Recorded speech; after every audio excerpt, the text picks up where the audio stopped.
来看这诈骗的有影是掠袂离，国民党的立委是指出讲，这打击诈骗相关的预算已经翻倍来增加，也毋过诈欺的案件呢，毋过煞颠倒是直直安尼增加。四位这国民党立委是同齐来开这公听会，邀请到学者、政府部门来讨论因应，而且呢，希望因会当提出建议，来赶紧做出改善。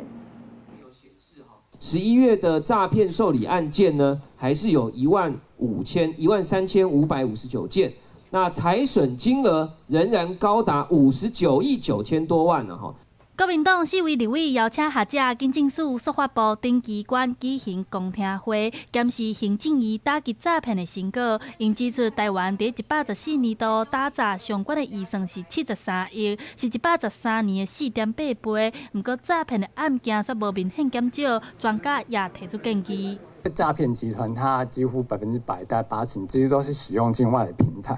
我们这边认为其实我们的一个做法是，我们可以比较日韩或是一些新加坡他们的一些纳管经验。 请问由主管机关就是金管会，我们主动建立，让愿意配合台湾洗房法的一些国际的交易所能够合法的落地。反诈骗联盟也指出，因接触过几6位诈骗的受害者，警察虽然有抓到车手，不过被害者的钱也是无法度赶紧摕回来，因为现在法律的程序太过复杂，受害者找法院的时间不是几6个月，就是几6天，精神也真受折磨。他只在乎说我的钱什么时候能够追回来。 那为什么没有办法追回来呢？第一个，受害者必须要等待漫长的所谓的司法的判决的过程，结果车手或者是各方面的人，他最后面洗钱，到最后面脱产。